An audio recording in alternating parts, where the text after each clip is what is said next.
senhores, dia histórico hoje. Hoje o programa é histórico, quase um revival, porque 3 dos participantes, nós 3, por muito tempo trabalhamos em conjunto, fizemos história juntos. Eu tenho muita saudade dos tempos áureos que nós atuávamos em conjunto. Agora cada um está no seu mundo, seguindo a sua vida. Mas antes de começarmos esse programa especial, nós temos 2 apoiadores, Pedro Feliz e Filizola, que estão aqui nos apoiando, né? Fazendo com que esse podcast continue evoluindo. Um é a Lexus. Lexus é a marca de luxo da Toyota. E, poxa, eu tô com o Lexus, é um negócio impressionante. Eu fico cada dia mais apaixonado. Assim. O legal é que ele traz todo o conforto de um carro de luxo com a segurança de Toyota. Já viu? Toyota quebra, não dá problema. Tem motorista de Corolla aí com 300, 400. Outro dia, Feliz, eu peguei um motorista, na verdade o motorista me pegou em Campinas para me levar para uma outra cidade. Ele tinha mais de 900 mil quilômetros no Corolla dele e falou que estava querendo chegar a 1 milhão, que quando chegasse a 1 milhão ele ia entrar, inclusive, em contato com a Toyota. Mas a Lexus é a marca de luxo da Toyota, um apoiador nosso aqui. E o outro apoiador é a Loyal, é uma empresa que faz white label de programas de recompensa. Mas fala aí, Feliz, o que a Loyal faz? Fala, Gusti, meu querido. Alegria estar aqui. Você sabe que é o ponto forte, né, da semana. É quando eu tô com você aqui, fazendo aquela tabelinha. Você sabe que o nosso entrosamento é antigo, né?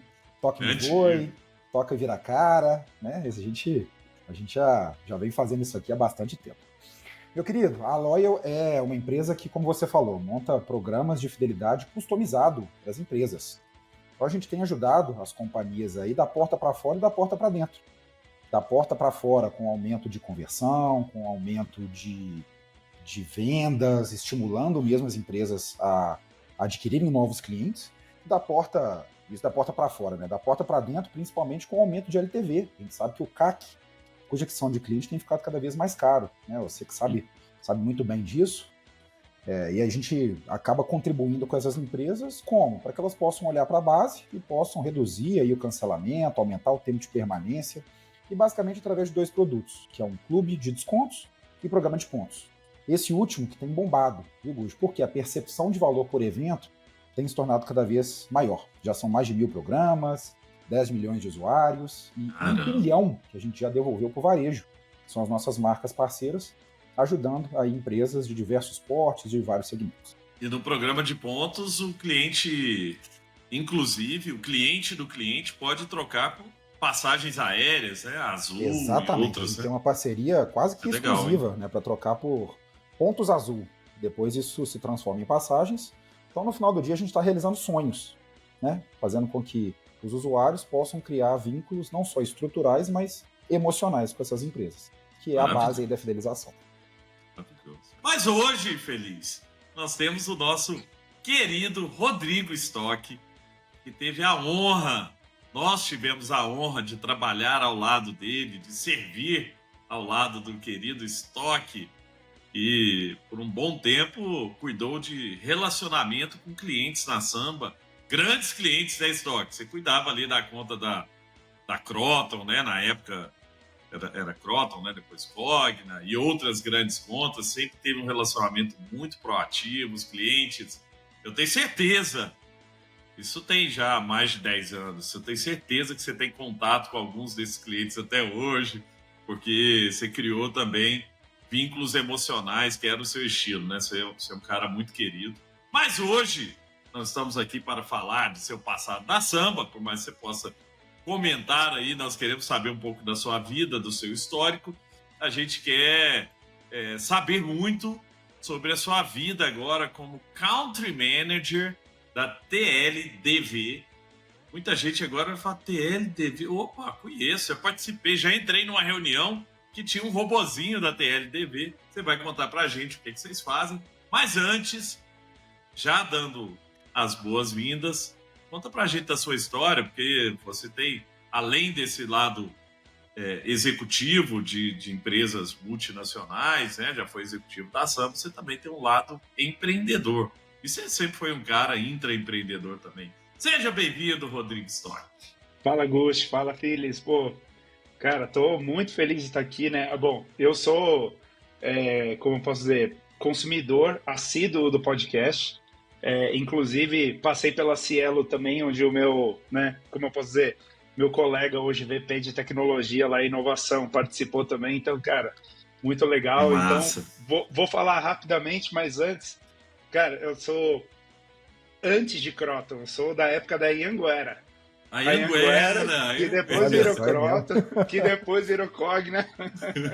Então, cara, mas assim, foi uma experiência muito legal, assim, eu vou falar rapidamente aqui também, né? Tive recentemente com o Phyllis aqui em São Paulo, no evento da Loyal, né? Um dos apoiadores aqui do podcast, cara, altíssimo nível evento, então quem tiver oportunidade de um dia, se o Phyllis convidar ou alguém da Loyal convidar, super recomendo, porque, cara, foi incrível, assim, o papo altíssimo nível, adorei, fora, né, tudo, não só o conteúdo, mas a experiência como um todo, né? Ganhei meus pontinhos da Azul, lá na interação ali, então ganhei meus pontinhos. Agora, indo para BH, eu quero andar de Lexus. Opa! É isso aí. Então, sim, te busco no aeroporto. Combinado.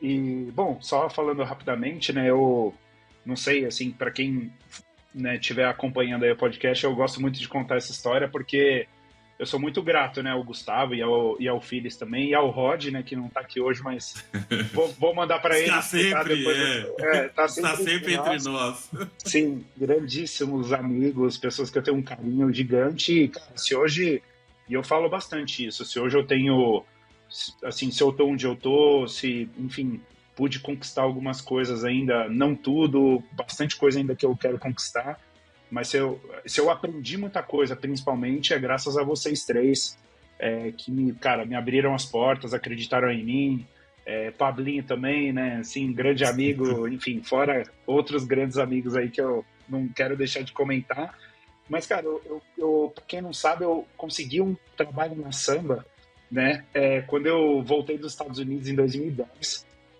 e eu vi uma matéria na Pequenas Empresas, Grandes Negócios, e na capa daquela edição era o Gustavo.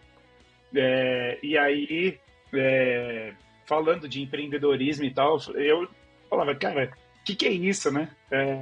Que até então era tudo muito tradicional, não tinha nem WhatsApp há 15 anos atrás. Então, assim, eu mandei um e-mail para o RH, entrei no site, mandei um e-mail para o RH da Samba.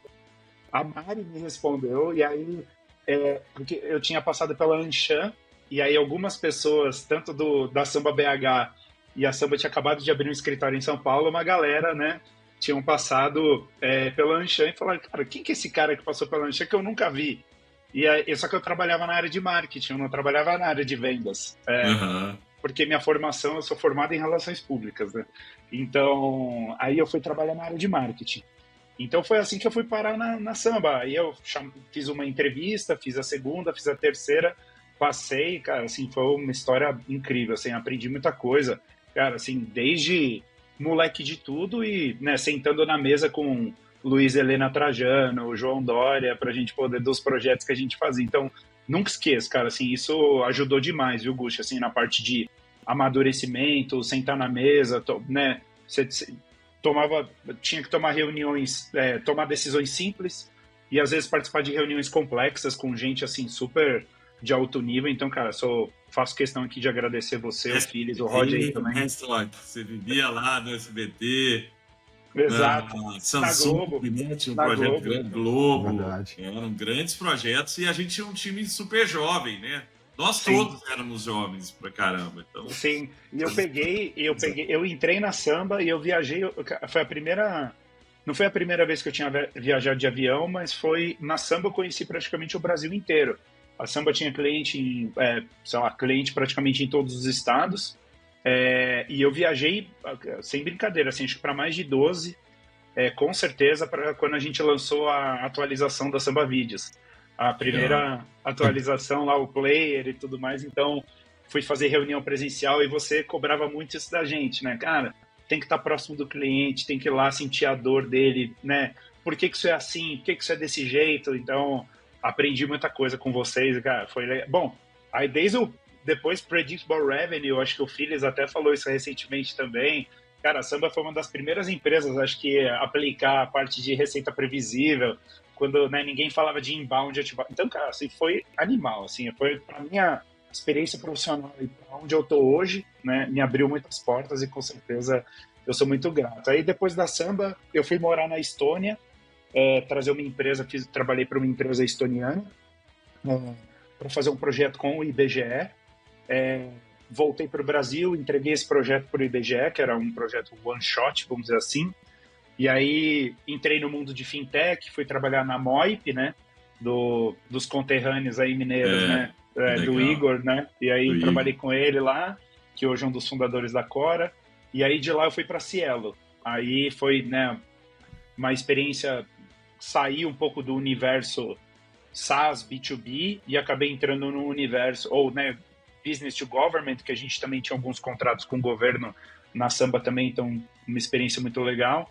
E aí tive essa passagem pela Cielo e depois voltei a trabalhar para uma empresa estoniana, mas dessa vez uma empresa, né, super conhecida, que é a Pipedrive. Aí tive a oportunidade de ser diretor de desenvolvimento de negócio no Brasil, country manager e tal. Assumi uma posição de PLG, que é Product Led Growth, para quem estiver escutando a gente e não conhece, PLG. E, cara, de novo... PLG, ou Stock, só para... que às vezes o pessoal não conhece a sigla, é utilizar o próprio produto como forma de crescimento, né? Exatamente. E a Pipedrive, ela tinha 80% da base de clientes da Pipedrive não tinha um account manager. Então não tinha ninguém que tocasse esse cliente.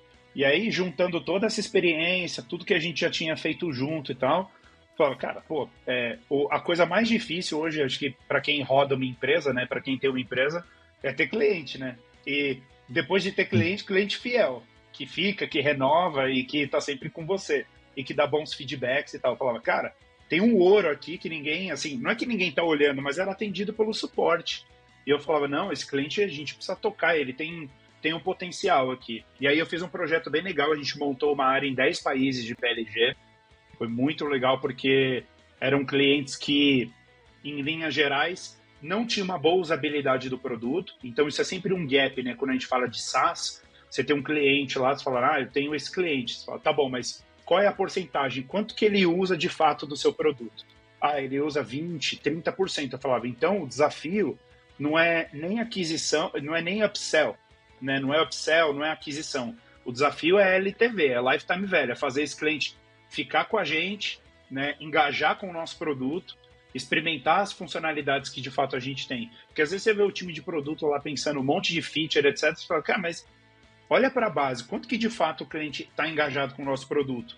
Ali já tem oportunidade para trabalhar, né? Antes de você ficar pensando, enfim. E aí saí da Pipedrive para empreender, montei uma empresa de cosméticos personalizados. A gente chegou a ser a maior farmácia de manipulação da América Latina. E aí eu saí da operação em junho do ano passado, quando eu decidi... E era uma operação que usava muitos dados, né, Stock? Cara, o tempo todo. Para personalizar, né? Porque você tem um desafio muito grande, porque a gente está falando aqui, nessa última empreitada, de produto físico e customização em massa, que são dois desafios gigantescos, né? Como é que vocês resolveram esse desafio aí, de customizar em massa? Cara, olha, foi interessante porque, assim, primeiro que era um mercado de hair. O Brasil hoje, ele é o quarto maior mercado do mundo quando você fala de saúde, beleza e bem-estar. Mas quando você fala de hair care, cuidados com o cabelo, o Brasil é o segundo maior mercado do mundo. Então, já tem uma baita oportunidade. Não, é mercado, assim, de trilhões de dólares. Perfeito. Aí você vai falar, tá, o que um homem sem cabelo, praticamente, vai trabalhar no mercado de hair? Cara, eu acho que isso é uma das coisas que, inclusive, aprendi na Samba, que era justamente uma das coisas que abriu muitas portas para mim e para os meus sócios foi justamente o fato da gente não ser daquele mercado. E aí a gente não tinha verdades absolutas. A gente não tinha certeza de que aquele produto ia funcionar, né, para aquela pessoa. A gente perguntava assim, o que é o nível de oleosidade de cabelo? O que é um cabelo crespo? Qual que é a diferença de um crespo, né, para um ondulado, para um cacheado? o que que define isso de fato, né? Por que que uma mulher compra um produto para proteção de cor? E aí a gente foi questionar. E, cara, é impressionante. A mulherada cheia de verdades absolutas com relação aos produtos que elas consumiam, e a gente ali, total, assim, cabeça super aberta, pensando, cara, como é... Aí, qual foi o gancho, né? E onde estava, eu acho que uma das vantagens competitivas ali para nós. Primeiro, não ter verdades absolutas, de novo, o que isso quer dizer? Pô, como é que hoje uma empresa faz para personalizar um produto em escala? Você fala, para uma indústria ter um produto, sei lá, uma água, por exemplo, né, um shampoo, ela tem que notificar a Anvisa. Então, tem que ter teste de estabilidade, aí você tem que notificar, tem que testar. Então, tem uma série, tem um prazo para você... Para cada produto. Isso é super comum. No nosso caso, a gente na sala de reunião, outra coisa que eu aprendi eu estou falando muito porque, cara, como a gente passou por isso, eu acho legal que são aprendizados que eu nunca esqueci. A gente fazia uma reunião que não podia falar não. Então, assim, ó, não pode falar não. Assim, qualquer ideia que a pessoa der, você tem que contribuir. Você não pode falar, não, putz, é impossível, isso não dá, né? E aí a gente falava cara, como que a gente... A pergunta era, como que a gente vai personalizar o produto se for uma linha industrial? Porque é difícil, a gente tem que notificar a Anvisa e tal. Aí veio a primeira pessoa e falou assim, e se a gente montasse uma farmácia de manipulação? Cara, tanto é que conversando com o pessoal da L'Oréal, Embeleze, o pessoal falava, cara, genial. Teve uma empresa grande, o cara chegou e falou assim, a gente captou mais ou menos uns 7 milhões de reais, fora o dinheiro próprio investido na empresa.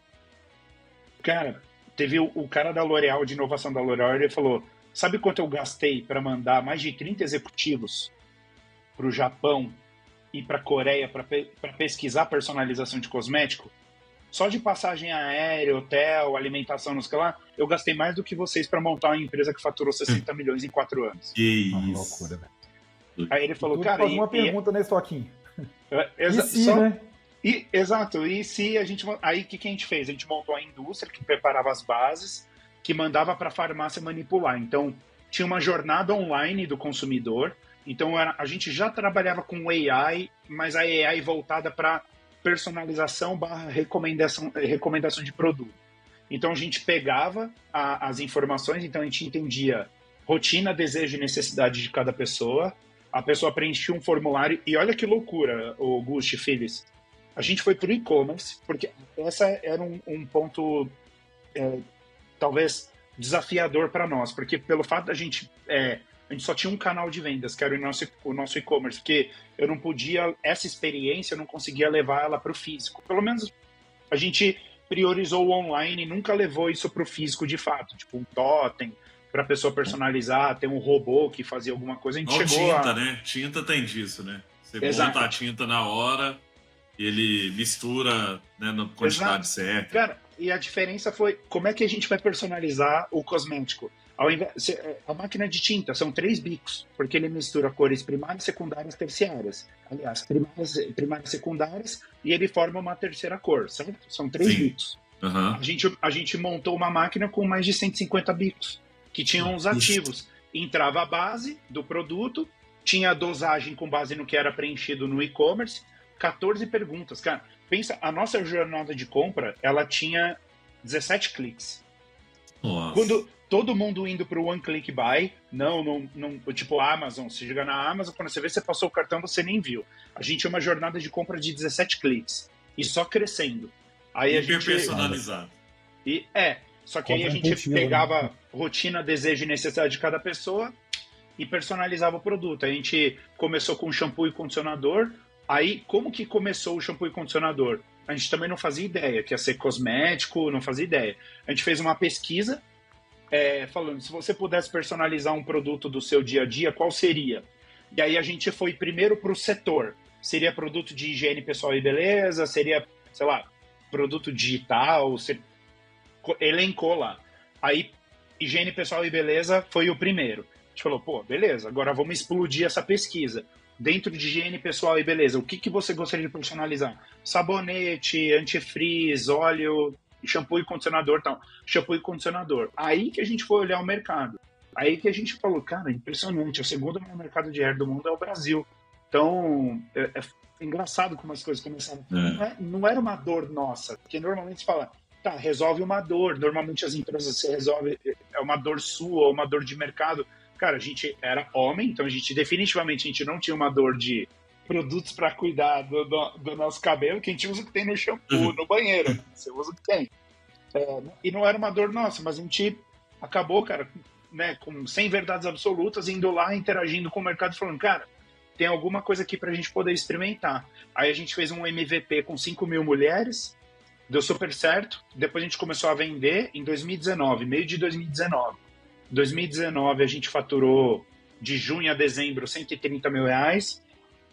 Em 2020 a gente fez quase 6 milhões, depois 12, Caramba. depois 18, e aí... Impressionante. E aí, e aí depois como é que chegou isso? Só que onde você tá? Na TLDV? Conta pra nós. Cara, a gente em 2021, a gente sofreu bastante com o mercado de venture capital. A gente estava numa trilha muito forte de queima de caixa, né? Porque a gente estava crescendo super acelerado, a gente foi para um parque, assim, a gente tinha uma indústria que tinha, sei lá, 6.000, 7.000 metros quadrados, o lugar que a gente tinha. Que a nossa tese era ser a maior plataforma de saúde, beleza e bem-estar da América Latina. A nossa tese era a não imposição da indústria com relação mais ao mercado, né, de, você vai consumir esse produto. Não, o consumidor inverteu. Ele falou, cara, eu quero consumir algo que está para aquele momento de vida, para aquela minha rotina, para aquilo que eu preciso, eu tenho certeza que tem um produto que encaixa nisso. Então, a nossa tese era essa. Então, a gente era pegar outras marcas e pegar toda a nossa tese de personalização digital e injetar em marcas que não eram nativas digitais e verticais, que são as D2Cs, né, as Direct Consumer marcas, né, as marcas que vendem direto para o consumidor final. Porque existiam muitas marcas vendendo para o consumidor final, mas elas não tinham a infraestrutura tecnológica e produtiva para atender, vamos dizer assim, para escalar. Então a nossa ideia era, cara, vamos pegar tudo que a gente fez e vamos plugar em outras marcas. A gente não conseguiu funding para isso. Quando a gente foi no momento onde o funding acabou, né, no mundo inteiro, né, só que a gente acabou, assim, para nós, aí do nada o mercado falou, não, agora eu quero uma empresa que é capaz de ser geradora de caixa. A gente ainda conseguiu um respiro, assim, ser uma empresa geradora de caixa, mas não há tempo de fazer uma rodada e também nem há tempo de vender a empresa. A gente também tentou vender e não conseguiu.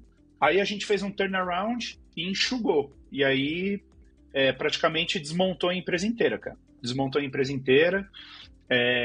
Tem uma história triste nisso, né? Que de fato a empresa acabou entrando em recuperação judicial, faz parte, para a gente poder renegociar passivo e tudo mais. E, cara, a gente tá nos finalmente aí para poder aprovar o plano e quem sabe a gente conseguir pagar todo mundo que ficou para trás aí. E aí, como é que surge a oportunidade agora de ir para uma empresa nesse mundo de inteligência artificial, né? Então, eu fiquei 2 anos fazendo o turnaround, porque, cara, até desmobilizar tudo, ativo, fazer uma porrada de coisa. E até no podcast anterior também que eu estava escutando, vocês falaram do MBA da vida real. Esse é um MBA da vida real, só que com um final talvez não tão feliz. Mas, cara, foi assim, ainda mas foi um puta aprendizado. Mas eu sentei com os meus sócios na mesa, eu falei, pessoal, eu vou ficar 2 anos aqui pra gente fazer esse turnaround. 2 anos é meu prazo limite, depois eu quero fazer outra coisa, porque eu quero recomeçar, eu quero fazer algo grande, eu quero fazer de novo. E aí foi isso que eu fiz. Aproveitando o aprendizado, né, Stock? Exato. O aprendizado, cara, assim, os momentos de dificuldade trazem aprendizados monstruosos. Né? Exatamente. E, cara, muito aprendizado, assim, muito aprendizado. Até coisas, enfim, não só profissionais, mas também pessoais. Mas foi assim, cara. Aí eu já usava o produto desde o final de 2013, mais ou menos, eu já usava o produto da TLDV, eu conhecia, porque eu acabava fazendo muita reunião ainda com fundo, né? Tentando fazer o turnaround, tentando ainda captar dinheiro para a empresa e tal. Então eu fazia várias reuniões e eu falava, cara, eu precisava de uma forma de eu... Porque uma das coisas que eu falei como que eu transformo esse aprendizado e como que eu consigo armazenar esse aprendizado de alguma forma? E aí foi quando eu caí nos AIs no-takers e conheci até a LDV. Então, foi assim que eu conheci a empresa. E depois, quando eu saí da operação de fato, assim, do dia a dia, eu vi a vaga de Country Manager. Como eu já tinha experiência na Pipedrive e tal, eu falei, pô, acho que é algo que eu posso contribuir. E aí eu apliquei. O Rafa, que é o CEO, mandou mensagem, acho que 10 minutos depois, falou, cara, você aplicou certo para a vaga? Eu falei, apliquei, cara, eu gosto do produto e tal, acompanho vocês já há um tempo. Ele falou, então vamos conversar.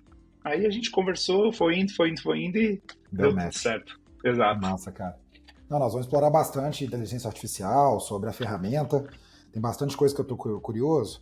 Mas nós montamos esse podcast aqui, Gusti, entre outros motivos, para fazer as perguntas que a gente sempre quis, né? É isso. Uma delas, Stockinho, o que eu quero saber? Cara, eu acho que nossa audiência também vai estar bem curiosa. Você passou por diversas empresas, com diversos modelos, diversas alavancas de crescimento, canais, mas também você fez uma transição entre executivo e empreendedor, né? Como o Gusti acabou falando aqui na nossa introdução e falou muito bem. E, cara, é evidente, né, que as diferenças, elas existem, né? Mas, cara, qual que é, na prática, as principais que você viveu, que você pode compartilhar aqui? O que você via ali como sentado numa cadeira executiva, que era seu desafio, e agora sentado numa cadeira, né, de empreendedor, de líder de um país? O que você acha que, putz, velho, isso aqui realmente é bem diferente, ou é uma pressão maior, ou é mais tranquilo? Conta pra nós, acho que a galera vai estar curiosa para saber isso aí. Boa. Bom, eu vou falar, claro, depois se alguém quiser me mandar mensagem também pra gente falar mais sobre isso, vai ser um prazer, mas, cara, assim, eu vou te falar algumas, tá? Também, qualquer coisa vocês me cortam, mas eu vou tentar não me alongar. Cara, acho que a primeira coisa que eu percebi é o quanto é importante a cultura de uma empresa, cara, assim, da transição executivo para empreendedor. E depois de sair de executivo para empreendedor, eu percebi que, mesmo sendo executivo, eu sempre fui e sempre serei empreendedor, seja intraempreendedor ou seja empreendedor tocando o meu próprio negócio. Então, eu acho que é uma questão de atitude, né?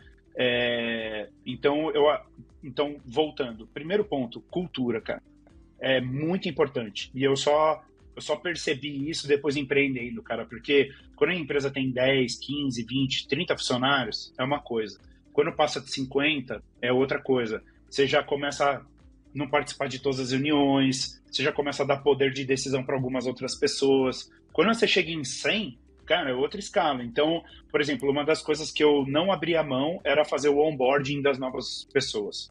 Então, eu não abria mão disso. Por quê? Porque eu percebia que era importante a gente falar como a história começou, como a gente gostaria que ela continuasse, né? Então, acho que cultura, cara, para mim, é realmente, cara, é a língua que a empresa fala, é como as coisas funcionam no dia a dia, e isso, cara, assim, é uma coisa que eu, depois de empreender, que eu fui ver o quanto que eu tinha as duas melhores empresas de cultura para mim, Samba e Pipedrive, assim, cara, disparado. Tipo, realmente a vontade das pessoas de estar lá era nítida, sabe? As pessoas queriam estar lá, queriam estar... E quem não se adaptava, saía. E eu via como, dependendo das empresas grandes que eu passei, era o oposto. As pessoas que queriam fazer diferente, que estavam com tesão, saíam. E quem ficava era quem, putz, quer saber? Eu quero fazer só o meu. Então, cara, essa para mim foi outro ponto, assim, de ruptura para mim, assim, sabe? Que isso foi uma das coisas que eu percebi. Então, cara, cultura, fato, isso é muito importante. Cara, outra coisa, eu me percebi um pouco melhor, assim, também, acho que como eu não sou executivo, eu sou empreendedor, eu sempre vou ser, então, assim, cara, se alguém vier com um desafio para mim, eu sempre vou pensar com a cabeça de, cara, se esse business fosse meu, entendeu? O que eu faria?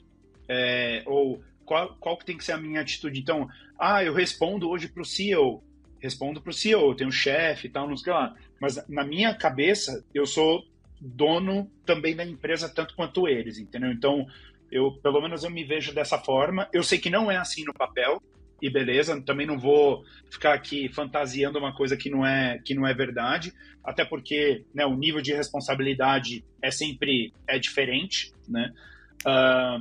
E uma outra coisa que eu percebi, cara, é que assim, quando você é executivo, nem tudo chega em você. Mas quando você é empreendedor, cara, parece que as pessoas fazem questão que tudo chegue em você. E eu não sei porquê, né? Mas talvez eu ainda nunca parei para pensar no porquê, mas, cara, é impressionante, assim, cara. Quando você é sócio da empresa, tudo chega em você. Mesmo assim, eu nem queria saber desse problema, mas ele vai chegar em você. E quando você é executivo, cara, assim, eu acho que tem uns filtros, sabe? Tem uns filtros e tal, então, claro, as pessoas que são curiosas, que vão atrás, acabam descobrindo as coisas. Mas, cara, mesmo foi uma outra coisa que eu percebi, assim, cara. E uma outra coisa que eu percebi, cara, assim, que é bem legal, e eu não sei se o pessoal que tá, ou se vocês já ouviram falar, sobre a vantagem unfair advantage. Vocês já ouviram falar? Cara, isso ficou marcado para mim, né? E a unfair advantage, ela é composta de várias coisas, né? Tipo, que é você ter o dinheiro para fazer aquilo que você se propôs a fazer, você tá com o time certo para fazer aquilo que você se propôs a fazer. Então, tem algumas coisas que envolvem a empresa, assim, que faz com que ela dê certo, sabe? E eu acho que, para nós, na empresa anterior, quando eu empreendi, também faltou essa leitura da unfair advantage, assim, que era, tipo, cara, tem uma hora que a empresa cresce tanto que se você se apaixona muito pelo negócio, isso pode ser perigoso, sabe? Então, você não tem um bom conselho, não tem uma boa governança, não está acompanhado de boas pessoas. Cara, isso faz a diferença, sabe? Então... Até para questionar suas verdades, isso que você quer dizer, para te ajudar a te guiar, né? Porque você fica tão confiante, num nível de confiança tão absurdo, que você acha que tudo vai dar certo. Fala, não, vamos lá, vai dar certo, pô, a gente tá indo bem, tá crescendo, não é possível que ninguém vai colocar dinheiro aqui, até que esse dia chega e ninguém coloca dinheiro, entendeu? Você fala, pô, mas olha tudo que eu fiz, olha meu CAC, olha isso, olha aquilo. Parabéns, o mercado mudou. Então, e eu não tive essa leitura, era tudo muito gut feeling, vamos fazer, vamos lá, vai dar certo, cara, a gente que montou isso aqui não é possível, a gente é no braço, na raça, é legal até a página 2, mas você se cercar de pessoas que podem, cara, presta atenção nisso aqui, senta em cima do caixa um pouquinho, dinheiro não aceita desaforo, né, vai devagar, pra que você tá crescendo desse jeito? Você quer mostrar isso pra quem? Né? Você quer sair no portal tal, você quer sair na mídia tal? Parabéns, mas assim, não é isso que vai pagar suas contas, né, no final das contas. Então, algumas coisas que eu aprendi aí, mas falei que não queria me alongar, mas... muito legal. Aula. Ô, Stock, fala um pouco da tecnologia, assim, né? A TLDV é basicamente um robô que acompanha as reuniões, transcreve a reunião e depois ele separa, faz resumos, separa inclusive coisas que não tem off-topic ali, né? Tá fora do contexto, falou do jogo de ontem, não sei o que e tal, ele já tira tudo isso. Existem outras soluções assim também. Por que, primeiro, por que alguém escolhe a TLDV e muita gente escolhe? Eu participo de muita reunião com players fora, constantemente a solução de vocês está lá. Então, quer dizer, vocês são uma escolha corporativa, mas eu queria entender o porquê. Qual que é o racional por trás disso? E, segundo, como competir nesse mercado, que é um mercado também com vários entrantes, né? Inclusive os próprios players de conferência, eles também têm suas soluções de transcrição e tudo mais. Traz um pouco da gente do que é essa tecnologia e por que ela né? Qual é o diferencial dela aí no mercado? Boa, Guxa, eu vou tentar organizar assim. Primeiro, eu vou chegar na TLDV, tá? Mas assim, primeiro acho que dando um contexto de mercado, né? Hoje, todas as empresas, elas gravam reuniões. Então, elas gravam as reuniões, empresas no formato híbrido, elas gravam as reuniões porque tem esse formato. Quem está 100% remoto, mais ainda, sejam as reuniões internas ou externas. E também existe uma demanda hoje de gravação de reunião presencial, tipo um cloud da vida, e empresas já desenvolvendo aplicativos para poder fazer a captação, né, da reunião, resumir, transcrever, etc. e tal, né? Mas é commodity agora, né? Então, a TLDV, assim como Firefly, Stacktick e outros players locais aqui no Brasil, como a Elephant, aí você tem também Gemini fazendo isso hoje, Copilot, Zoom, Notion, Loom. Então, é commodity. Então, assim, para mim o desafio hoje não é nem mais registrar a informação. Para mim o desafio hoje é garantir que a informação circule de forma estruturada, que ela gere uma ação ou algumas ações e alavanque o resultado da empresa. Parece bonito falar desse jeito, mas qual que é o problema real, né? Quando a empresa está crescendo de forma acelerada, e ainda mais dependendo do formato, híbrido ou 100% remoto e tal, o conhecimento, a gente acredita que ele se perde entre silos, reuniões e canais. Então, em linhas gerais é o seguinte, qual que é o pior? Muitas decisões estratégicas, elas morrem dentro de um call que ninguém mais escuta ele depois, ou que ninguém vai lá consultar. E até estava numa reunião com o Phyllis, semana passada, falando exatamente sobre isso, que é o desafio, hoje eu acho que o desafio é não me faça pensar. Que é assim, eu sou um gestor, eu preciso saber o que eu tenho que fazer das reuniões que o meu time fez. Então, por exemplo, assim, eu tenho playbook em cima de reunião que o SDR faz. Eu tenho playbook em cima de reunião que o time de vendas faz. Eu tenho playbook em cima de reunião que o time de CS faz, produto, quando vai falar com o cliente, assim por diante. Então, hoje beleza, mas pensa você, Gush, ou Phyllis, por exemplo, quantas pessoas você tem hoje embaixo de você, Phyllis? 25. Pô, o Gush, né, fora a samba, tem também conselho e tudo mais. Cara, como é que você vai chegar e vai escutar a reunião de 25 pessoas? Aí você não vai trabalhar mais, né? 50 Isso. pessoas e tal. Então, o que eu vejo hoje, né? Então, assim, a TLDV, ela não é só uma ferramenta de gravar. A gente fala hoje que a TLDV ela é infraestrutura de conhecimento que transforma a reunião em ativo acionável. Então, vamos lá. Basicamente, assim, hoje, qual que era o primeiro desafio dos AIs note-takers?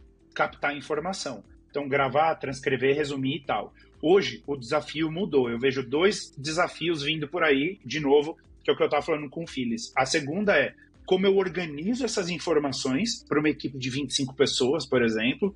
Então, eu tenho 25 pessoas, cada uma dessas pessoas está usando um playbook.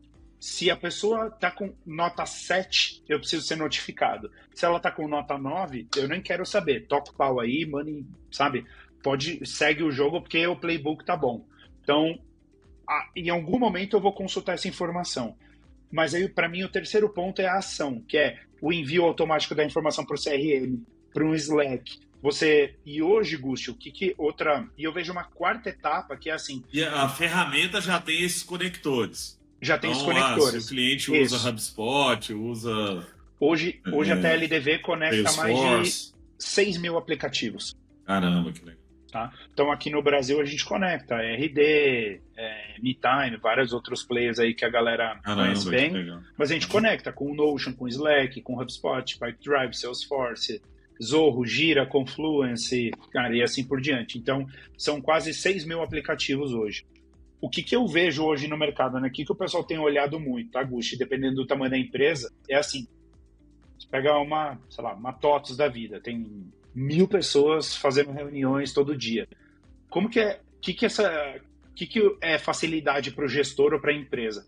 Grandes empresas, elas estão construindo o seu próprio data lake. Então, assim, a gente não tem a pretensão de ser a única plataforma hoje no ecossistema da Samba, da Loyal e tal. A Loyal tem HubSpot, tem TLDV, outros AIs note-takers, agentes de IA e tudo mais. Então, as empresas querem pegar as informações que circulam nessas plataformas e trazer para um banco de dados único, que é hoje o que a gente tem, que a gente chama que é um MCP, que é um protocolo, como se fosse um chat GPT, que você conecta vários aplicativos do ecossistema de uma empresa e você puxa essas informações para um único local. Então, ao invés de você pegar uma informação estratégica da empresa, sei lá, baixar um Excel, jogar no ChatGPT, no Manus ou outra ferramenta, a empresa está criando a dela própria. Então, que ela mantenha o nível de segurança adequado para o nível de informação que você quer consumir, quer avaliar, e você consegue consumir de vários aplicativos diferentes. Então, a TLDV hoje está apostando muito nesses conectores. Então, não ser único exclusivamente o único agente presente numa empresa, mas como que eu consigo facilitar a análise de informação de várias plataformas conectadas ao TLDV, ou o TLDV sendo parte desse ecossistema. Ô, Stock, e eu acho que tem um outro ponto também que eu vejo, né, participando aí de conselho de grandes empresas, é a parte de compliance, né? Que tipo de... Porque você falou isso, assim, você vai para uma reunião de conselho, eu não posso, numa reunião de conselho de uma empresa aberta em bolsa, por exemplo, pegar meu celular, um Samsung aqui e fazer gravação da reunião, porque está fora das regras de compliance de dados, né? De o que você está fazendo com esse dado, para quem vai, como você vai compartilhar isso. Então, esse é, para mim, também uma aplicação importante, né, para o mundo corporativo. É tipo assim, ter controle de que informação pode ser acessada por quem, o que vai para onde e qual a restrição que existe em volta desse dado. Exatamente. Inclusive, até falo, né, às vezes algumas pessoas me perguntam, pô, eu queria um AI Note Taker que não entrasse na reunião. Aí eu falava, né, toma cuidado porque se não tem um consentimento daquela gravação e tudo mais, é sempre muito perigoso.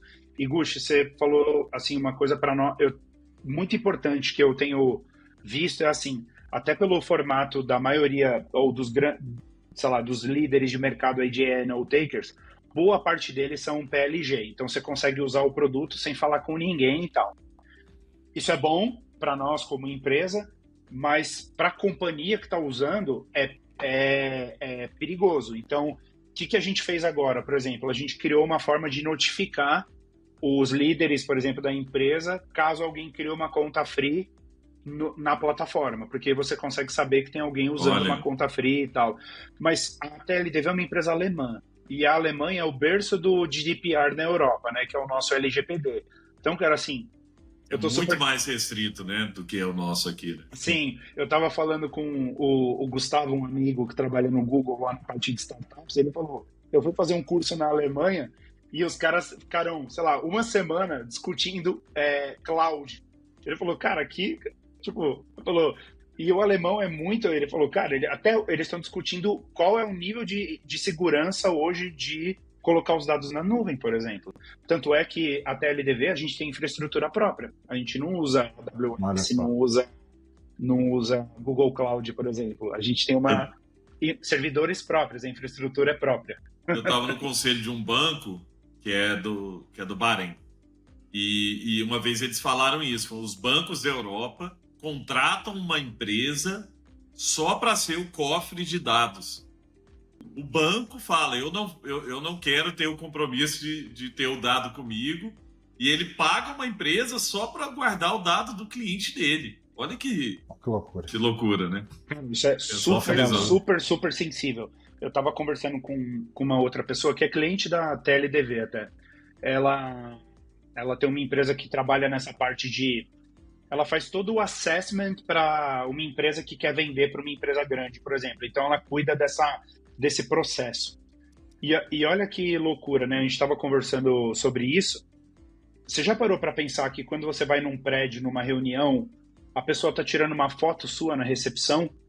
Quem que é aquela empresa de segurança que está tirando uma foto sua? Pode estar armazenando isso. Tá o Ronaldo Lemos outro dia trouxe isso. Olha só. Num podcast também. É muita Ele loucura. mesmo fala, eu não ponho a minha cara em qualquer lugar, não, porque eu não sei o que vai ser feito com isso. Exatamente. E aí eu até falei, mas e aí, como é que eu entro no prédio? Ela falou, o prédio provavelmente, se for, né, se cumprir normalmente, vamos dizer assim, as normas, tem que ter um crachá para você. Então, eu não vou tirar sua foto, você está mostrando o documento que você está presencial e a pessoa está vendo que é você, ela tem que te dar um crachá. Você tem que conseguir acessar sem uma foto. Olha só. Stockinho, vamos pegar uma outra via aqui de ótica diferente. Você falou dos desafios que é de um business B2B SaaS, onde normalmente existem dois stakeholders. Aquele cara que compra e aquele cara que usa. Exatamente. Que são desafios normalmente diferentes, que é o que a gente estava, inclusive, conversando nos bastidores aí alguns dias atrás. Então, eu, por exemplo, sou usuário TLDV e sou persona, né? Porque na minha parte de gestão de vendas, por exemplo, qual que é o meu principal desafio? E o que eu busco? Eu quero saber quais são os gargalos do pitch. Onde que meu vendedor está falhando para poder apostar ali, treinar, poder lapidar aquilo e, a partir disso, melhorar a eficiência. Do lado da operação, da base, de quem está ligando, é principalmente a eficiência operacional. Como que eu reduzo input de dados manual no CRM? Que hoje é a coisa que mais irrita, não só vendedor, né, mas qualquer um. Como que você lida com isso, Stock? Ainda mais sentado, né, no mais alto escalão. Como que é a relação disso com o seu time? Eu sei que você é um cara que é extremamente ligado com conversar com as pessoas, gastar a sola de sapato, mas são literalmente desafios e dores diferentes. Então, como que você compõe essa salada aí para, no final das contas, entregar posicionamento e entregar, inclusive, features ali na ponta que agreguem valor para os dois públicos? Boa. Cara, eu vou... E fica à vontade, tá? Se você quiser também aprofundar um pouco mais. Mas, assim, hoje, o que a gente mapeia, assim, num processo, né? Quando eu tô conversando? Primeira coisa, né? Como que a pessoa chegou até a TLDV, se ela já teve contato com algum outro AI Note-Taker, enfim, se já usou. Normalmente eu já sei se a pessoa já usou ou não o nosso. Agora, outros eu tenho que perguntar. Até para saber com quem que eu estou concorrendo e com quem eu estou sendo comparado, né? E também para sair do commodity, que é gravar, resumir e transcrever, que é a pessoa já chega. E o que mais, né? Então, esse é o segundo ponto. Esse é o primeiro ponto. O segundo ponto é o que no seu caso você falou, cara, no meu caso, como eu sou o decisor, para você, provavelmente, o que definiria, talvez não é nem preencher o CRM automaticamente, que talvez isso também seja quase commodity, ou quase obrigação dos EAs no-takers, mas eu não quero pensar, eu quero saber exatamente quem eu tenho que dar o coach no meu time, qual é o gap e o que eu tenho que treinar essa pessoa, qual é o playbook que tá falhando. Então a gente tenta mapear isso também para a gente conseguir ir direto ao ponto, né? Para conseguir mostrar o primeiro valor. Ó, é aqui que você vai ter valor. E normalmente, dependendo da empresa, eu tenho falado com 3 públicos, vamos assim, porque no caso a TLDV ela não é vertical sales. A gente é bem horizontal. Perfeito. Então a gente tem bastante público de sales, assim, a gente chama de customer facing roles, que é alguém que fala com um cliente parceiro e tal, que faz uma reunião, tipo de vídeo igual a gente está aqui agora nessa chamada. Então, CS, suporte, vendas, business development, etc. Só que eu também tenho escritório jurídico, eu tenho RH, na empresa de recrutamento e seleção, e por aí vai. Então, normalmente, com essa galera, o que a gente acaba evoluindo, né? Que é assim, eu comecei a perceber que tem muitas empresas montando squad de AI. Então, assim, a venda agora, ela tá um pouquinho mais complexa. Que é assim, como começou a surgir muita coisa, uma coisa que eu comecei a perceber, tipo, você, o Gush, por exemplo, estão na liderança, falar, cara, eu não tenho condição de ficar testando 5 ferramentas, senão o ano vai passar, a gente não escolheu nenhuma e não tem um processo, né, uma espinha dorsal. Então, normalmente, você tem um squad de AI, esse squad ele vai testar as plataformas e vai trazer, mas sempre com um olhar de negócio, né? O que isso aqui ajuda no negócio.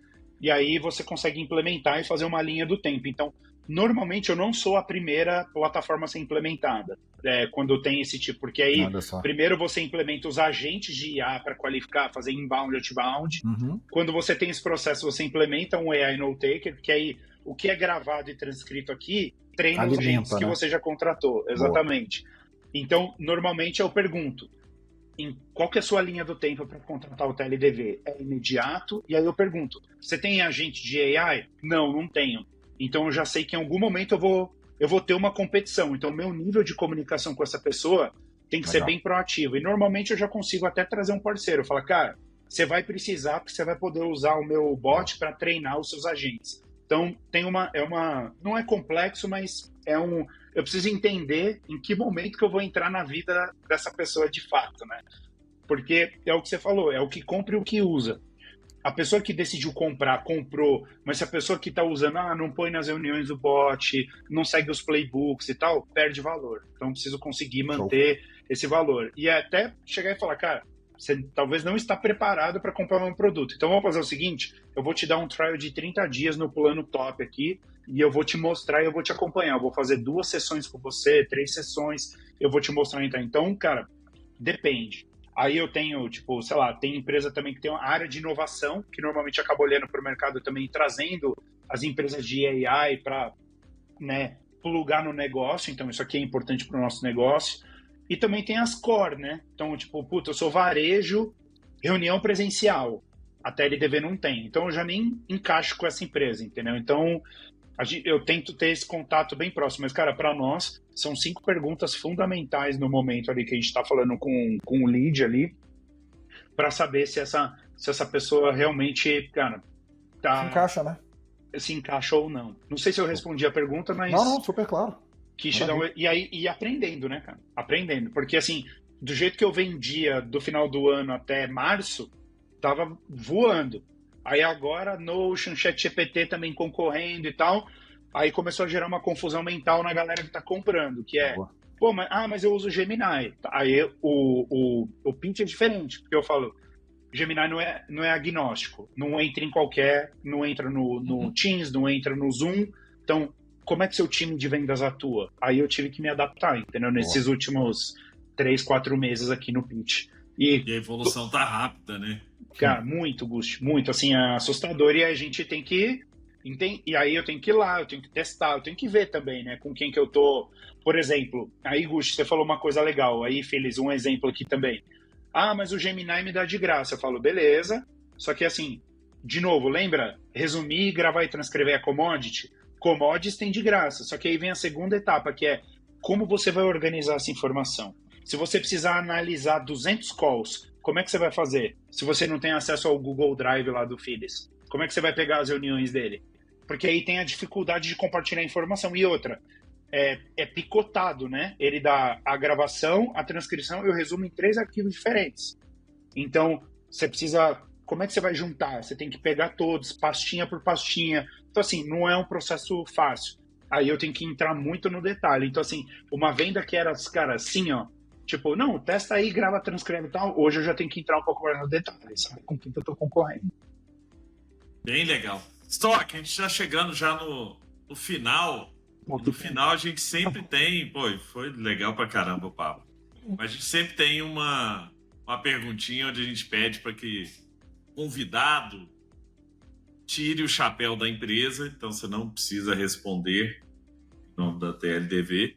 Bom. E traga a sua visão em relação ao futuro. O que a gente quer ver, quer entender um pouco, é assim, como é que vai ser esse ambiente corporativo com AI, aí eu estou falando de AI como um todo. Como é que você imagina as empresas em 5 anos? Porque, cara, a evolução da inteligência artificial é brutal e muito rápida, né? A cada 15 dias tem um negócio novo, tem features novas, possibilidades novas que a gente achava, isso aqui não dá para fazer, agora dá para criar agente de voz que vende automático e tal. O que você acha? Como é que você acha que vai ser, por exemplo, esse mundo corporativo em 5 anos? Assim, onde vai estar a AI e onde vai sobrar espaço para pessoas? Porque eu tenho visto muita área, né, agora sendo substituída por AI.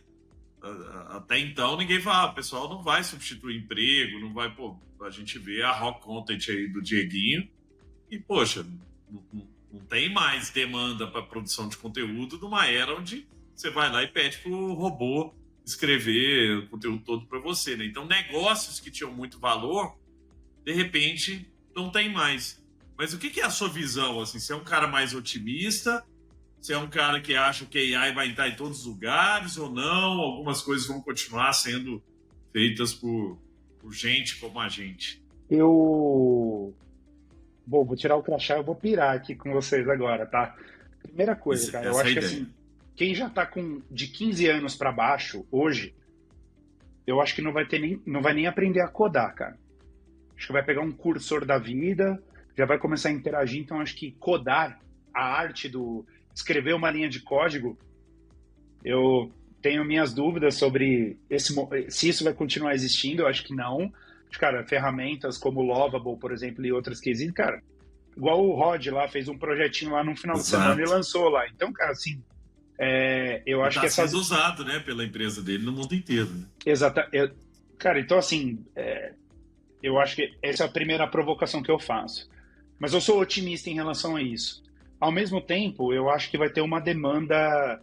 Eu acho que o mundo não é uma linha reta, ele é cíclico. Então, eu acho que vai ter uma demanda grande por coisas analógicas, por experiências fora do digital. Então, cara, eu vejo AI muito presente daqui a pouco no futebol, por exemplo, no esporte como um todo, mas a experiência de ir no estádio e tal, cara, as pessoas não vão deixar.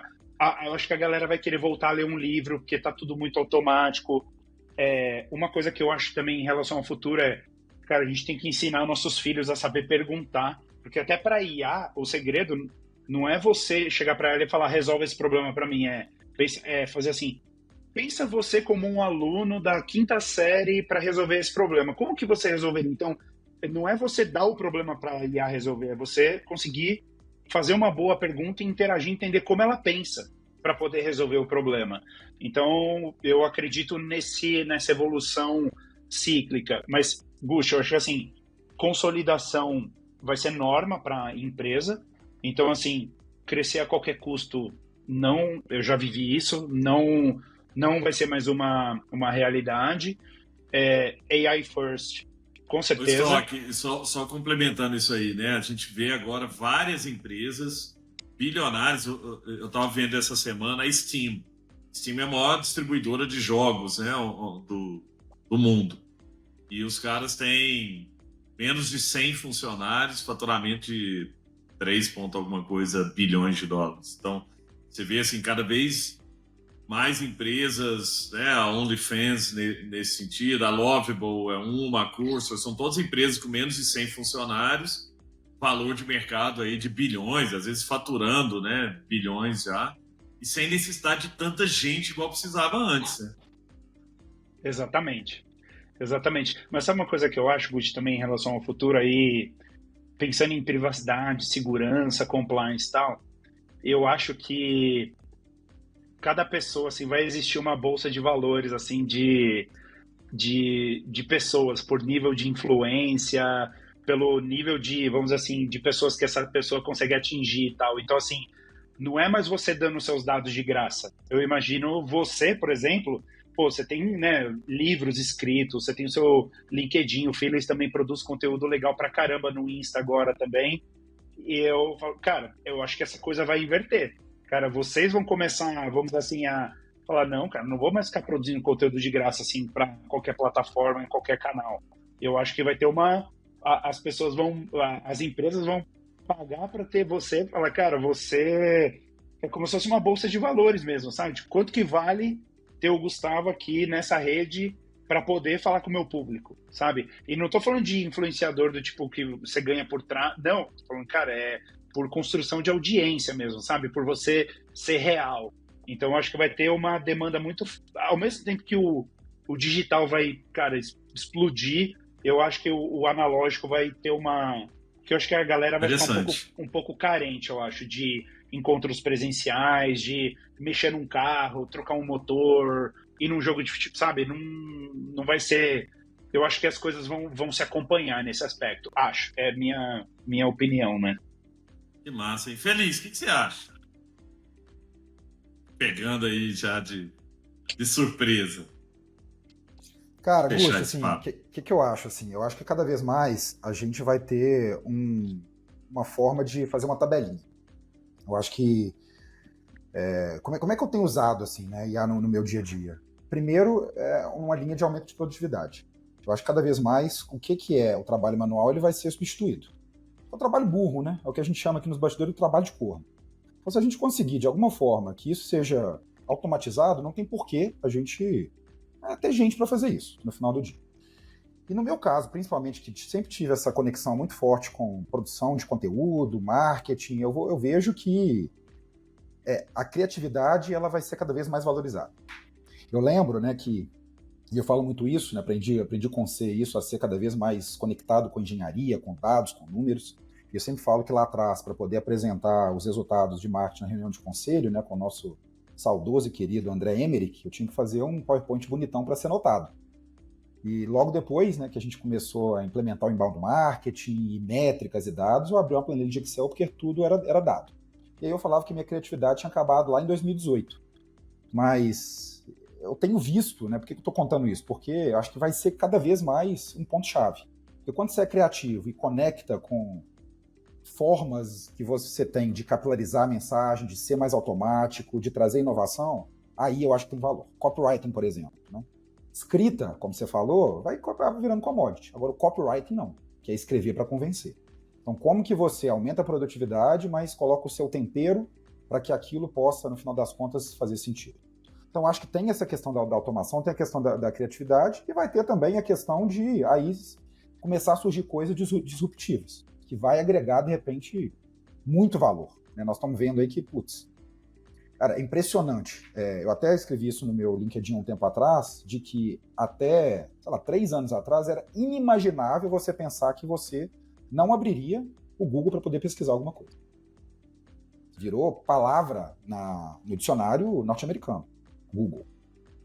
E eu até vi um meme, né, falando sobre isso também, que os nossos filhos vão falar, é sério que quando você precisava pesquisar alguma coisa, você entrava num site, digitava o que você queria, aparecia 19 milhões de links, você via ali quais que eram os melhores para poder formular a sua resposta? Não é possível. Clicava em um, voltava, clica em outro. Exato. Então, assim, olha que loucura. Né? Nós estamos falando de 2, 3 anos para cá. Então, começou a vir algumas coisas disruptivas que não é simplesmente pegar o que a gente fazia e melhorar um pouquinho, né? Isso você fala muito. É realmente ser uma coisa totalmente diferente. Então, acho que vai, né? É difícil prever o futuro aqui, mas eu acho que vai caminhar para um lado mais ou menos parecido com isso. Muito legal. Inclusive, senhores e senhoras, o conteúdo do Pedro Filizola é maravilhoso, né, Stock? É mesmo. Muito bom mesmo, assim, vídeos muito bem preparados, com um storytelling legal e sempre trazendo algum conteúdo interessante. Eu sou fã de carteirinha, vejo, dou like, bato palminha para todos os conteúdos dele. Não, são muito bons mesmo. Você sabe que eu aprendi com você a produzir conteúdo. Que isso? Seguro. Não, mas... Eu liguei para ele faz um ano atrás, quando a gente estava, né, fazendo o rebranding e tudo mais lá da empresa lá. A gente trocou uma ideia, ele me deu uma aula ali, falou, cara, não, vai por aqui, vai por ali. É fera. Nosso guru. Traz conteúdo da vida real. E uma coisa interessante que vocês trouxeram, eu vou confessar que não sou muito otimista em relação a AI por um motivo, que é a base da nossa população, falando de Brasil, a base não sabe ler e interpretar um texto. Agora você imagina num mundo onde você tem que falar com uma AI que tem todo o conhecimento e as pessoas não sabem fazer as perguntas. Por quê? Porque para fazer perguntas, você precisa ter repertório. Se eu chegar para o meu filho aqui de 10 anos e falar, Miguel, senta com Einstein por 1 hora e você pode perguntar o que você quiser para ele. Ele não tem repertório para fazer perguntas super complexas, né?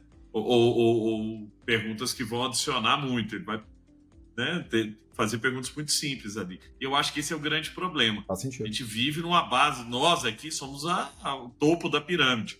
Quem está nos ouvindo, que tem acesso a conhecimento, que lê, que estuda e tal, infelizmente, né, num país onde a gente ainda tem uma base que não tem o mínimo da educação, né, e capacidade de ler e interpretar. Mas, dito isso, eu gostei de algo que vocês trouxeram e que isso eu tenho visto também no meu dia. Primeiro, a IA não tem me feito trabalhar menos, eu tenho até trabalhado mais, mas eu produzo mais.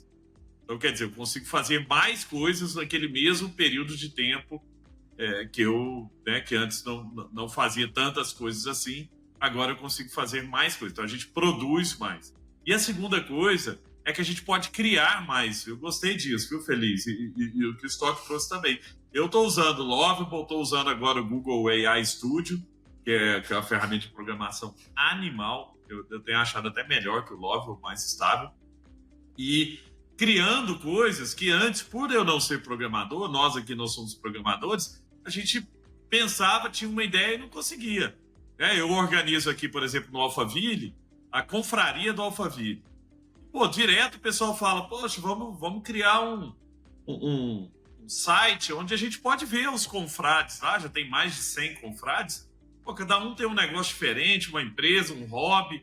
Pô, por que não tem lá um lugar onde tem cada um pouco falando da empresa, a gente pode fazer busca, pode mandar mensagem.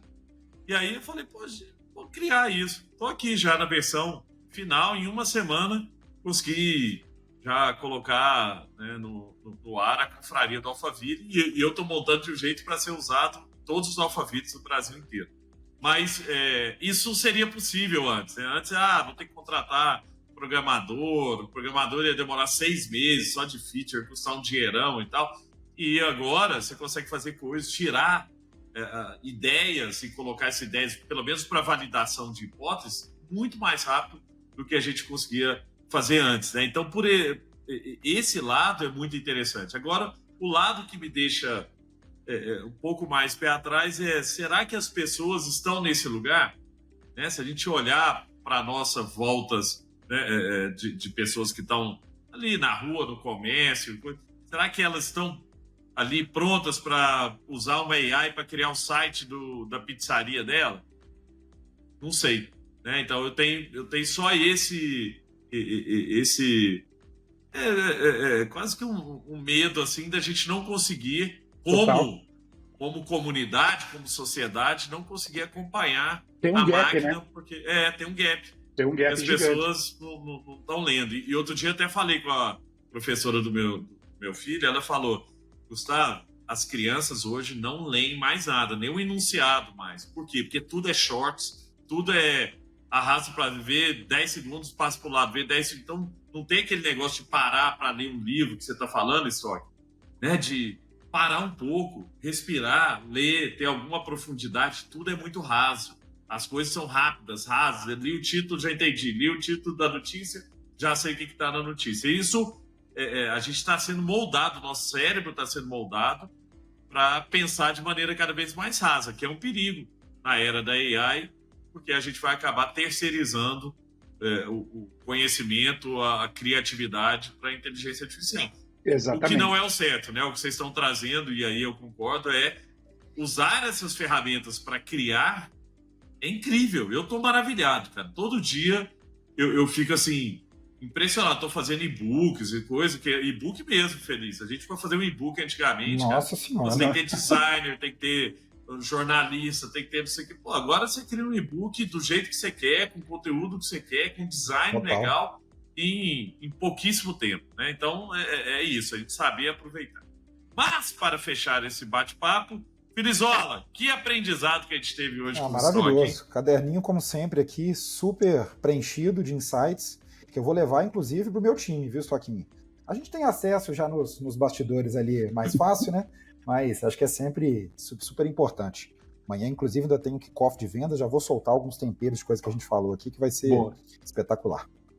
Stock, adorei o bate-papo. Você sabe a admiração que nós aqui temos por você. Você sempre foi um cara querido, saiu da samba já há mais de 10 anos e continua sendo um cara querido, não só, né, por mim, pelo Filizola, mas todo mundo trabalhou com você, o Rodrigo Paulucci, que está lá em Nova York, é um fã seu, todo mundo, né, te admira, muito pelo seu jeito humano, jeito bom de lidar com pessoas, sabe lidar, sabe criar conexões verdadeiras, não é aquele oportunista, né? Para a área comercial, por exemplo, a gente na samba sempre teve esse lado humano, porque a gente tem relações. Poxa, o SBT foi nosso cliente por 12 anos, a Globo por 15 anos, o Boticário até hoje, acho que tem 20 anos que o Boticário é nosso cliente, localiza e tal. E tudo isso porque a gente sempre foi humano, com pessoas assim, que realmente se importam com o outro. Eu lembro da gente lá, muitas vezes o SBT ou a própria Globo tinham problemas que não tinha nada a ver com a gente ligava pra gente, pô, tô precisando sobe um servidor aí, o Silvio Santos falou, o pessoal entrar no site do Jequiti, tá caindo o site, o Nelson ligava pra gente, e a gente ia lá, subia servidor pra ele, ajudava com outros problemas, e por isso a gente sempre conseguiu, né, crescer dentro dos clientes e manter uma boa relação em grandes clientes, e você foi uma escola para a gente nisso, né? Você montou toda essa área dentro da Samba, que é uma área que existe até hoje, e continuou fazendo isso em outros lugares. Agora, para mim, a chave dessa conversa, e é um perfil que eu gosto muito, é o que você falou, que você é um empreendedor. Não importa se você está no cargo executivo hoje ou não, a sua cabeça de empreendedor. E isso que as pessoas precisam perceber. Cabeça de empreendedor, gente, é quem se importa, é quem quer resolver o problema, não é quem olha para o lado. Pô, eu fui do conselho lá da CIA. Eu passo na porta da loja da CIA, 5 anos eu fiquei lá. Passo na porta da loja da CIA do BH Shop, eu entro, quero saber como é que tá isso aqui. Por que tá tanta fila? Tiro foto, mando pro cara que cuida de loja. Pô, a fila tá grande aqui no BH Shop e tal. O que a gente... Entendeu? Não tinha no meu job description entrar em loja para ver se a arara de roupa tava certa, se tava com fila, se o totem tava funcionando ou não tava.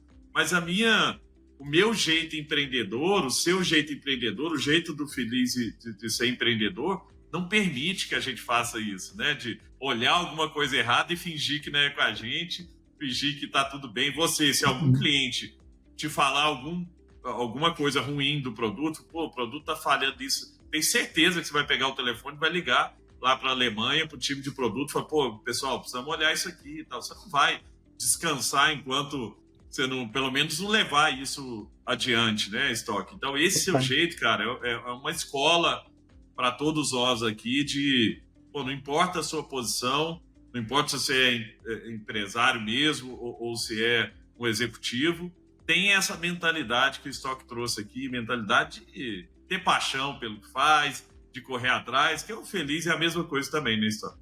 Total. Não, e até recentemente agora eu sempre passo meu WhatsApp, assim, na assinatura do meu e-mail tem meu WhatsApp, porque, cara, primeiro que o Brasil é WhatsApp first, né? Então tudo é meio... e-mail não funciona tão bem quanto o WhatsApp. E às vezes o pessoal do suporte, né, lá de fora, fala, pô, mas por que o cliente te chamou no seu WhatsApp? Eu falei, a pergunta não é essa, a pergunta é o que está acontecendo e como que a gente vai resolver, né? Porque, cara, é assim, o problema não é o problema, é o que você faz com o problema, cara. Isso eu aprendi na Samba. E se você não traz a solução, você é parte do problema tanto quanto. Eu nunca esqueci isso, cara. Então, para mim, isso faz parte dos meus valores pessoais, entendeu? Então, cara, de novo, assim, Feliz, Gust, cara, animal estar aqui com vocês, eu adoro vocês sabem disso, cara, assim, é muito legal essa amizade, né, a gente às vezes fica sem se ver pessoalmente, né, não sem se falar, mas sem se ver muito tempo, e quando se vê, parece que a gente ainda trabalha junto, né, então, cara, isso é muito legal, eu assim, sou fãzaço de vocês sabem disso, prazeraço estar aqui com vocês, chamem mais vezes, pra gente vamos fazer outra, né, Feliz? Falar de outras histórias. Em loco. Exato. Exato. A gente faz um de várias horas. Muito bom. Muito bom. Cara, assim, e é isso, cara. Assim, para mim, levei muitas coisas que eu aprendi, falei no começo e falo agora, cara. Assim, obrigado pela porta que vocês abriram para mim. Me ajudou a chegar onde eu tô hoje. Tenho muita coisa para conquistar. E, cara, a cabeça é essa, cara. Assim, é isso, puxa. Assim, até às vezes quando o problema é aquilo que a gente falou, né? O problema ele acaba procurando a gente, porque a gente gosta também de problema, né? De resolver problema. E eu falo assim, quando às vezes a pessoa pergunta, mas qual que é seu skill, sei lá, soft skill e tal, eu falo que eu sou bom em resolver problema. Eu gosto de resolver problema. Sempre foi, e aí, acho que é um pouco da escola que a gente fez. No problema estão as grandes oportunidades de aprendizado. Quem pula problemas, tem gente que tem o primeiro problema que tem no emprego, falar, vou para o próximo, porque aqui tá difícil. Não, tô na situação. E ao invés de olhar para aquilo ali e falar, nossa, se eu conseguir superar isso aqui, eu tenho um check de, pô, já passei por isso. Quantas coisas nós aqui já passamos? De problema de caixa, problema de, putz, não ter grana para pagar funcionário, ou de churn alto. Pô, tem um cliente que paga 200, 300 mil por mês para a gente tá saindo. O que a gente faz, como é que a gente reverte, ou agora, como é que a gente corta aqui dentro e tal. Cara, tudo isso, depois que você passa, depois que você supera, pode acertar ou não na hora, mas te dá um check e fala, poxa, eu já passei por isso, eu já tive que demitir, eu já tive que contratar, eu já cresci time, eu já reduzi time, eu já tive muita grana em caixa, eu já tive pouca grana em caixa, eu já tive, levantei dinheiro de venture capital, eu gastei dinheiro errado, podia ter gastado de outro jeito e tal, mas passei por isso, né? Muito do que você trouxe ali da sua situação como empreendedor também, Stock, é isso que a gente tem que levar para a vida, assim, olhar para essas dificuldades como uma grande oportunidade. Aquele negócio de, putz, cara, eu vou aprender com isso aqui, tem um cliente que tá para sair, se eu perder esse cliente e tal, aceita isso e corre atrás. Eu comecei a estudar muito estoicismo, e o estoicismo fala disso, né? Assim, os problemas estão aí, né? Como a gente reage, que é o que você falou, Stock, como a gente reage ao problema, que é o ponto. E cada um pode reagir de um jeito. Então, se a gente tem essa cabeça de eu vou aprender, abraçar o negócio, querer resolver, querer passar por aquilo ali para ter, né, algo a mais, uma experiência, ter casca, é o que todo mundo precisa. Exato. E eu acho que só uma pitada o último tempero cara, não adianta você responsabilizar outras pessoas, né? Mas tentar achar aconteceu, vamos resolver. Depois a gente vê quem foi, quem era responsável, se tinha um responsável, se não tinha, se faltou processo, se sobrou processo.